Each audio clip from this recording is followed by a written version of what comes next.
Ayan, good morning guys. Ngayon po ay Sunday. So meron kaming OT 6 na oras. So sayang, pasukan din po natin. Ayan guys, drive na ulit tayo sa madaling araw. 5:30 ho ng umaga dito po ng Sunday. Sige guys, biyahe na muna tayo. OT trabaho.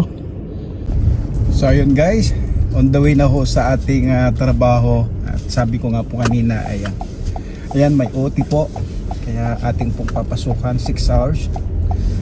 So isang magandang araw po, magandang hapon, magandang gabi po sa inyong lahat, wherever you are my friend.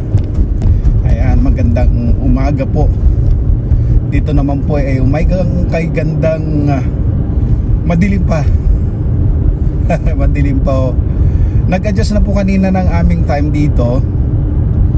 So umurong na ho ng 1 oras. Kaya medyo mahaba-haba yung konting tulog after na nagpunta ho tayo dun sa premiere, no? Dun sa LS ni Ma'am Lynn. So shout out nga pala sa Team Lintik, kay Ma'am Lynn, kay Ma'am Grace, kanilang super chat kagabi, madaling araw pala. So thank you so much po. Thank you sa Team Lintik, Power Forces, no? At ayan, maraming salamat sa patuloy na suporta po ninyo. Ito po ang iyong Kuyang Danny na nagpapasalamat po sa inyong lahat sa walang humpay na suporta, no? Magmula sa umpisa at hanggang sa na-monetize hanggang ngayon. So salamat po sa inyo. So ayan po, madilim-dalim pa po.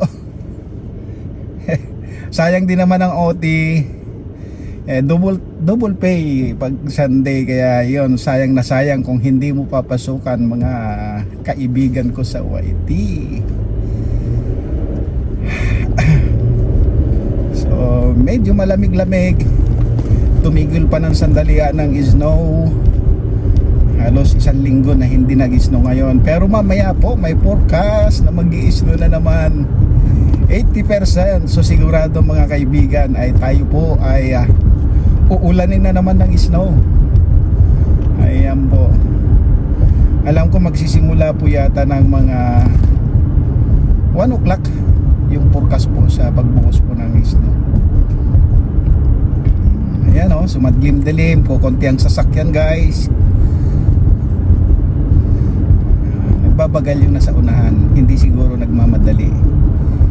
Kaya yung nasa likod ko ay nagmamadali. Gusto yatang, ayan o, nagmamadali siya. 60 lamang tayo kaibigan. Baka tayo ang matimingan.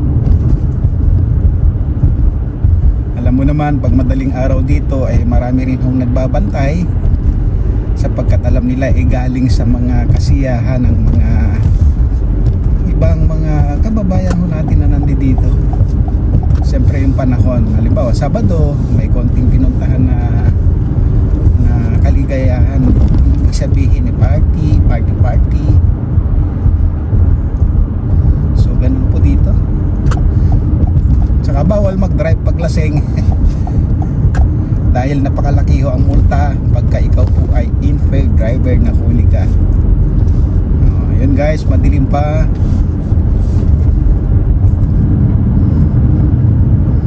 Isang madilim na kalangitan na naghihintay ng magandang bukang liwayway. Yan. At gustong makita ang haring araw sa ganitong panahon ng season ng winter na nga ba?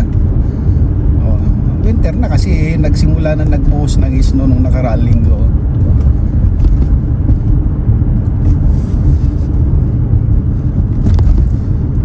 Lapit-lapit na po sa aking trabaho guys.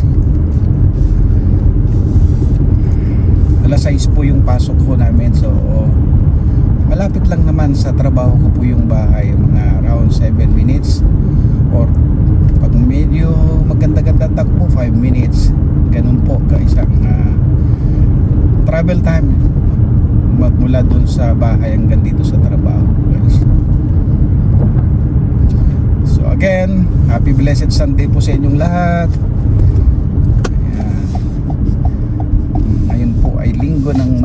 araw dito sa Winnipeg Winterfeg Zone.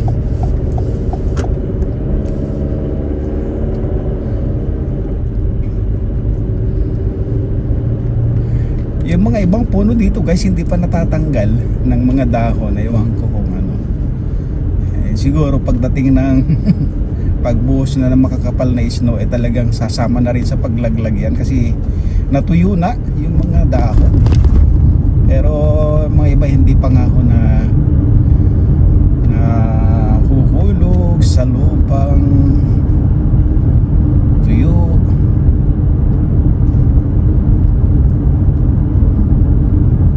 So 6:45 AM Sunday morning, trabaho ulit.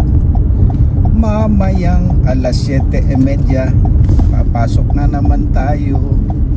Yay, it's a blessed Sunday.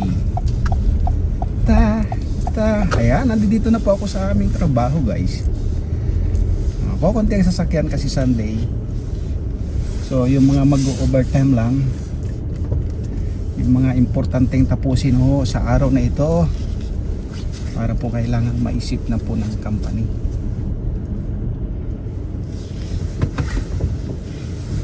Okay, tayo po ay magpaparada.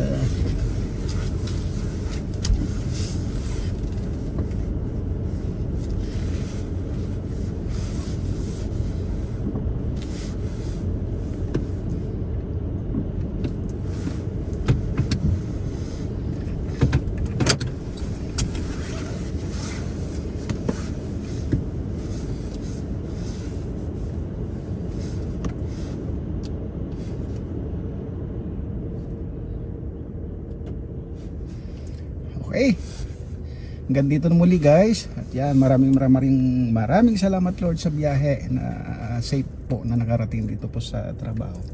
Thank you Lord. Ayan guys, so madidik pa dito po yung trabaho namin. So parating pa lang yung iba. Hello. Kain na po tayo, almusal. Almusal lang to ha. Almusal, ayan. Dito lang sa Canada yan. Ayan. Almusal. Kailangan meron din ako. Maganda-ganda lalagyan ng mahirap dyan. Tapos merong state sa Amerika na yung capacity tsaka height. Merong oras.